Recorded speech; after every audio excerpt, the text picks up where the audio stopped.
Two-time Oscar nominee John Travolta made his first trip to India this week. We talked to him about Bollywood and his two greatest films, Saturday Night Fever and Pulp Fiction.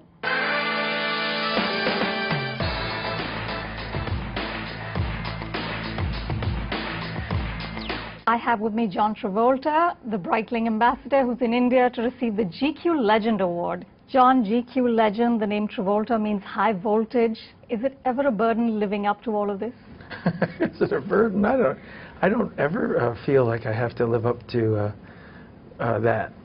Legend? To legend. No, I wouldn't dare, because I don't even know, wouldn't know how to define it for myself. I could define it for someone else, but for myself, you would have to define it.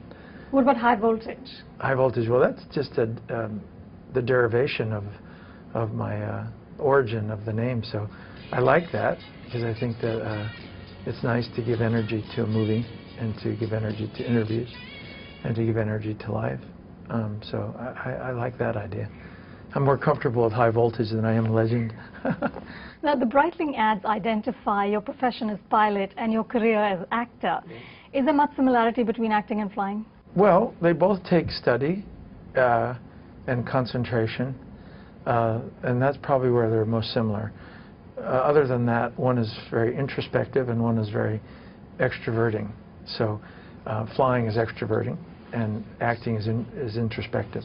So only the commitment to studying is probably similar. He does, almost as good as me. Does the flying inform the acting in any way? No. Completely distinct parts of your life? Yes, I would say yes. You've been in some of the world's most famous musicals, Saturday Night Fever, Grease. Bollywood seems like a natural fit. A natural, yes, I see that. Have you ever considered it? Well, I have considered it, but I have never been approached by Bollywood to do movies, so I know that there's great love for me here, but I guess that's too soon to be discovered, maybe, because it is a natural, I agree, you know. That seems like a logical next step. It does, yeah. To be doing a song and dance Hindi movie? I think so, because you look at, is Lagan the correct name? Well, you know, it's a very serious drama, but then suddenly there's a musical number, and it works. I mean, because it's so, musicals have to be organic. You have to be comfortable speaking like this and then suddenly singing. And I was brought up with them, so I'm more comfortable than your average actor with singing in the middle of drama. Sandy! Teddy! What are you doing here?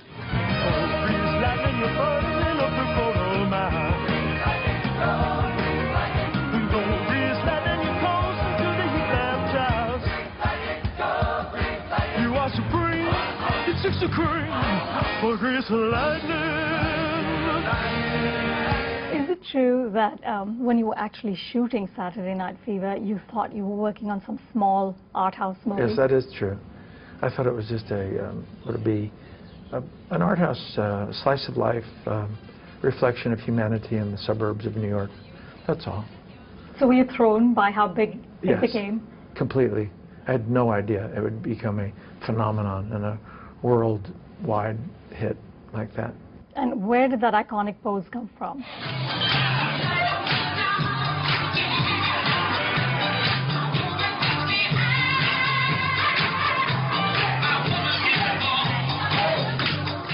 That came out of nowhere. I was just posing for the photographer on the dance floor, and suddenly I said, okay. He said, do you have anything else? And I said, how about this? And I posed, and that was it. And that was the one chosen. John, you've been working now for 35 years, and it's been a career that has seen such highs and lows that your name is synonymous with comeback. How have you kept your balance through these extremes?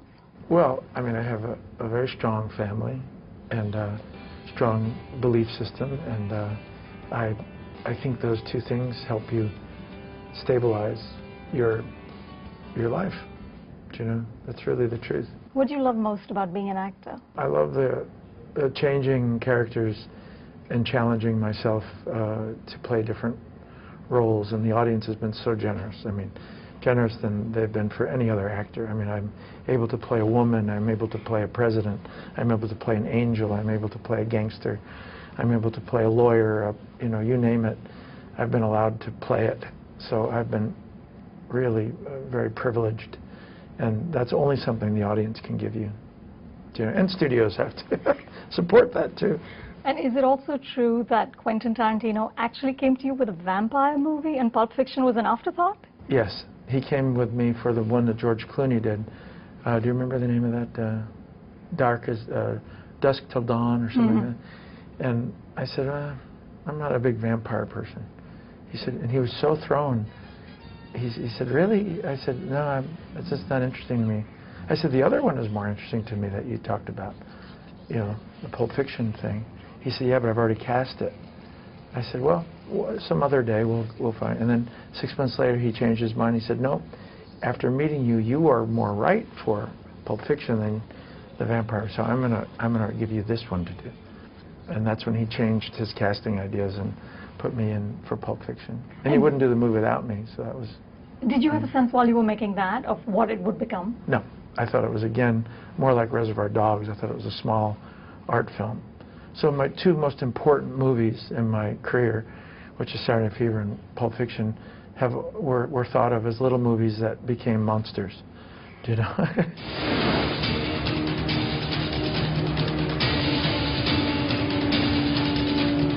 When you were shooting Face Off, you apparently advised Nick Cage to live life as art. Yes. What did you mean?